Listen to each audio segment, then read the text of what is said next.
জুলাই আন্দোলনের প্রথম শহীদ রংপুরের বেগম রোকেয়া বিশ্ববিদ্যালয়ের শিক্ষার্থী আবু সাইদ হত্যার ঘটনায় মানবতাবিরোধী অপরাধের মামলায় সূচনা বক্তব্য ও সাক্ষ্য গ্রহণ শুরু হয়েছে। আন্তর্জাতিক অপরাধ ট্রাইব্যুনাল ২-এ বিচারপতি নজরুল ইসলাম চৌধুরীর নেতৃত্বাধীন ৩ বিচারকের প্যানেলে এ বক্তব্য ও সাক্ষ্য গ্রহণ চলছে।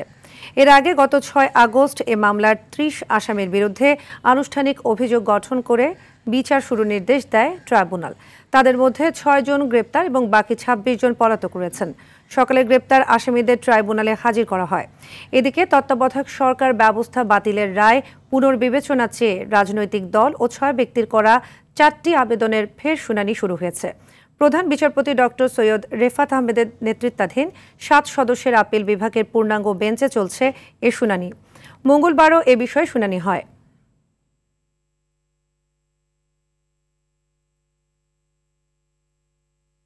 সাক্ষ্য গ্রহণের বিষয়ে জানাতে আন্তর্জাতিক অপরাধ ট্রাইব্যুনাল থেকে যুক্ত হচ্ছেন সহকর্মী জিএম মাহমুদ।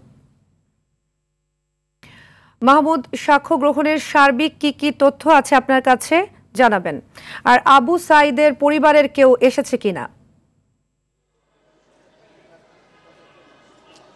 সাদিয়া, আবু সাইদ কিন্তু জুলাই আন্দোলনের প্রথম শহীদ, এটি জানেন, এবং তিনি কিন্তু এই জুলাই আন্দোলনের প্রতীক। এবং এই মামলার যে আজকে হলো আনুষ্ঠানিকভাবে বিচার কাজ শুরু হয়ে গিয়েছে। আজ সূচনা বক্তব্য উপস্থাপন করছেন চিফ প্রসিকিউটর তাজুল ইসলাম। তিনি তার বক্তব্যে এজলাসে উপস্থিত ছিলাম, সেখানে তিনি উপস্থাপন করছেন যে সেদিন আসলে কি ঘটেছিল এবং আবু সাইদকে কিভাবে নৃশংসভাবে হত্যা করা হয় সেই বিষয়গুলো, এবং সচিত্রভাবে তিনি কিন্তু আদালতে উপস্থাপন করছেন। এই সূচনা বক্তব্যের পরেই আসলে সাক্ষ্য গ্রহণ হওয়ার কথা রয়েছে।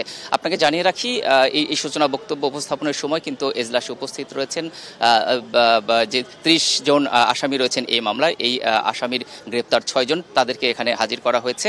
একই সাথে কিন্তু আজকে আবু সাইদের বাবা মকবুল হোসেন তিনি কিন্তু এজলাসে উপস্থিত রয়েছেন এবং তিনি কিন্তু এই বক্তব্য শুনছেন, কিভাবে আসলে আবু সাইদকে নৃশংসভাবে হত্যা করা হয় এই বর্ণনা কিন্তু তিনি শুনছিলেন। আদালতে তার যে অভিব্যক্তি সেটি কিন্তু আসলে আমরা দেখতে পাচ্ছিলাম।